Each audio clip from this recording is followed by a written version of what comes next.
পাচ্ছি যিনি একটি অন্যতম কো-ফাউন্ডার তানভীর কাদের খান। তিনি ইউকে সিটিজেন এবং বাংলাদেশি নাগরিক তো অবশ্যই। তিনি ইউকে সিটিজেন এবং বাংলাদেশি সিটিজেন।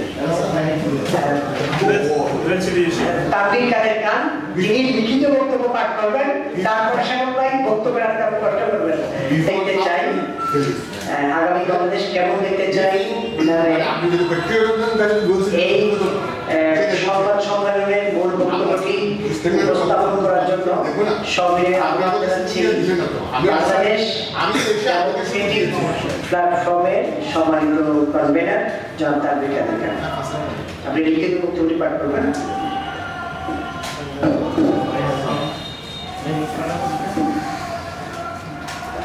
বিসমিল্লাহির আমাদের আজকের বিষয় হলো আগামী বাংলাদেশ কেমন দেখতে চাই।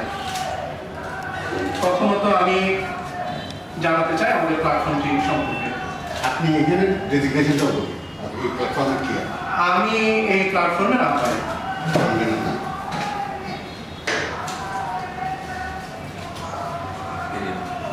পৃথিবীতে সব দেশে বসবাসরত বাংলাদেশের মেধাবী, দেশপ্রেমিক, সৎ, সাহসী ও বুদ্ধিজীবীদের নিয়ে তৈরি আন্তর্জাতিক ইন্টেলেকচুয়াল পাওয়ার হাউস এবং ফ্যাসিবাদ ও দুর্নীতির বিরুদ্ধে জনসচেতনতা তৈরির প্রয়াসে মানবাধিকার কর্মীদের সংগঠন বাংলাদেশ গণতান্ত্রিক প্ল্যাটফর্ম আয়োজিত আজকের এই সংবাদ সম্মেলনে উপস্থিত সাংবাদিক ভাই এবং বোনদের সবাইকে স্বাগত জানিয়ে আমাদের লিখিত বক্তব্য শুরু করছি। প্রথমত যারা জুলাই আগস্ট 2024-এর গণ অভ্যুত্থানে শহীদ হয়েছেন তাদের প্রতি বিনম্র শ্রদ্ধা জ্ঞাপন করছে। যারা আহত হয়েছেন তারা যেন সুচিকিৎসা পায়, তাদের পরিবার যেন শান্তিতে থাকে সেই কামনা করছি। প্রিয় সাংবাদিকবৃন্দ, আমাদের প্ল্যাটফর্মের মুখ্য উদ্দেশ্য জনসচেতনতা তৈরি করা, যাতে আমরা শীঘ্রই এমন একটা বাংলাদেশ দেখতে পাই যেখানে ক্ষুধার্ত অবস্থায় বা আশ্রয়হীনভাবে কোনো মানুষ নির্ঘুম রাত পার করবে না। প্রত্যেকটা মানুষের খাদ্য, বস্ত্র, বাসস্থান, শিক্ষা, চিকিৎসা ব্যবস্থা, নিরাপত্তা, চাকরি বা ব্যবসা এবং সব পথে আয় রোজগারের ব্যবস্থা থাকবে। আমরা এমন একটা বাংলাদেশ দেখতে চাই যেখানে গ্রাম, শহর, রাস্তাঘাট, ঘরবাড়ি সবকিছু পরিকল্পিতভাবে তৈরি। প্রত্যেকটা এলাকা থাকবে পরিষ্কার পরিচ্ছন্ন, মানুষের জানমালের নিরাপত্তা থাকবে। অকাল মৃত্যু ঠেকানোর জন্য সরকার সাহসিকতার পরিচয় দিবে এবং কার্যকর পদক্ষেপ নিবে। সড়ক দুর্ঘটনা ঠেকানোর জন্য উপযুক্ত প্রকল্প বাস্তবায়ন করবে। আমরা বৈষম্যহীন গণতান্ত্রিক রাষ্ট্র চাই। সুশাসন প্রতিষ্ঠা, রাজনৈতিক দলগুলোর অভ্যন্তরীণ গণতন্ত্র চর্চা এবং সংস্কার, স্থায়ীভাবে কর্তৃত্ববাদী ফেসিবাদের বিলোপ সাধনে নতুন পদ্ধতি তৈরি, প্রতিষ্ঠানগুলো যেমন দুদক, নির্বাচন কমিশন প্রভৃতি নিরপেক্ষতা এবং সক্ষমতা বৃদ্ধি, নির্বাচনে কালো টাকার প্রভাব শূন্যের কোটায় নামিয়ে আনা, মত প্রকাশের স্বাধীনতা সুরক্ষা, দুর্বৃত্তায়নের অবসানে জবাবদিহিমূলক রাজনৈতিক সংস্কৃতির প্রচলন প্রভৃতি ক্ষেত্রে বিগত সরকারগুলোর ব্যর্থতার পরিচয় দিয়েছে। বাংলাদেশের জনগণের রাজনীতির প্রতি, রাজনৈতিক নেতাদের প্রতি আস্থার সংকট বিদ্যমান। জনগণের এই অবস্থার পরিবর্তন ঘটাতে হবে। আমরা আগামী নির্বাচনে সৎ, যোগ্য, দক্ষ, বিজ্ঞ, মেধাবী, সর্বজন স্বীকৃত জনপ্রতিনিধি দেখতে চাই।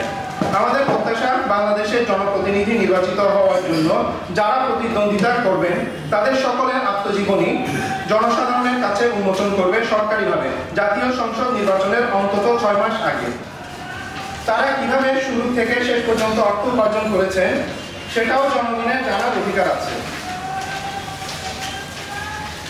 তাদের শিক্ষাগত যোগ্যতা, মানসিক এবং শারীরিক কর্মক্ষমতা, কর্মদক্ষতা এবং তাদের ব্যক্তিগত ও পারিবারিক অর্থ সম্পদের বিবরণী জনসাধারণকে জানাতে হবে নির্বাচনের 6 মাস আগে। এটা সরকার ওয়েবসাইটের মাধ্যমেও জানাতে পারে। এতে যতটুকু তথ্য প্রযুক্তির সহায়তা দরকার সেটা আমরা বাংলাদেশ সরকারকে বিনামূল্যে দিতে রাজি আছি। গত নির্বাচনগুলোতে আমরা দেখলাম অনেক অবৈধ টাকার মহোৎসবে পরিণত হয়েছিল। সাধারণত দেখা যায় দলীয় প্রার্থিতা পেতে একজন প্রার্থীকে কোটির উপরে টাকা দিতে হয় দলকে। টাকা দিয়ে ভোট কেনার একটা অপপ্রয়াস দেখতে পাওয়া যায় এবং নির্বাচনী প্রচারণায় কোটি টাকার উপরে খরচ করে। অধিকাংশ প্রার্থী টাকাটা দুর্নীতির মাধ্যমে উপার্জন করে এবং প্রার্থী নির্বাচিত হওয়ার পর দুর্নীতির মাধ্যমে তার চেয়ে বেশি টাকা ফেরত নিতে চায়। আগামীতে আমরা এমন প্রার্থী দেখতে চাই যার যোগ্যতা আছে, মেধা আছে, হয়তো টাকা কম আছে, কিন্তু তার জীবনে কোনো দুর্নীতি নাই। ন্যূনতম দুর্নীতির সাথে যুক্ত এমন প্রার্থী আমরা আগামী নির্বাচনে দেখতে চাই না। আশা করি সাংবাদিকরাও তাদের সম্পর্কে অনুসন্ধানী তথ্য দিবেন জনগণকে নির্বাচনের কমপক্ষে 6 মাস আগে। যারা এখনই নির্বাচন করেন, দ্রুত আপনাদের প্রার্থীদের নাম ঘোষণা করেন, আমরা তাদেরকে নিয়ে অনুসন্ধান করব। সবার আগে প্রধান রাজনৈতিক দলগুলোর সংস্কার করতে হবে। প্রত্যেকটা প্রার্থীকে কাজ পাওয়ার, ইন্টারভিউ দেওয়ার মতো ইন্টারভিউ দিতে হবে জাতির উদ্দেশ্যে, যেটা অনেক উন্নত বিশ্বে হয়।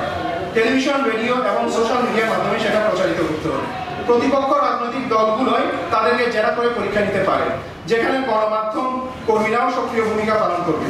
আইনজীবী, পুলিশ, অনুসন্ধানী সরকারি কর্মকর্তা, সাংবাদিক সহ সর্বপেশার সাধারণ মানুষও প্রশ্ন করার সুযোগ পাবে।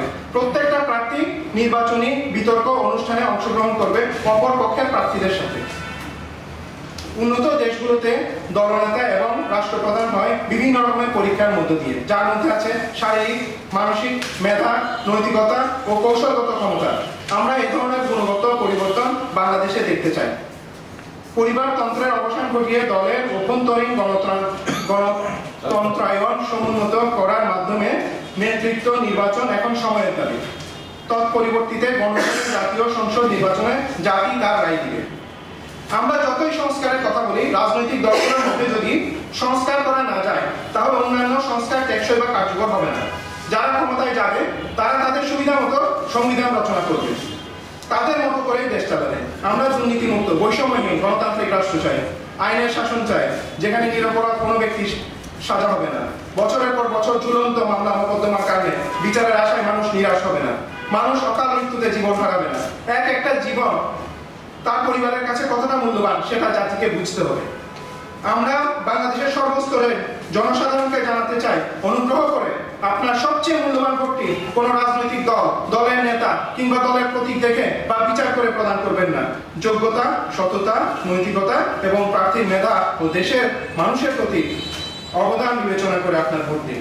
আপনার ভোটের উপর ভিত্তি করে ভবিষ্যতে বাংলাদেশের 20 কোটি মানুষের ভবিষ্যৎ ও জীবন নির্ধারিত হবে। অস্থায়ী ব্যক্তিগত লাভ বা টাকার জন্য অনুগ্রহ করে আপনার ভোট বিক্রি করবেন না, যাতে আপনার ভবিষ্যৎ প্রজন্মের স্থায়ী জীবন ধ্বংস না হয়, এবং সাফল্যমণ্ডিত করার জন্য।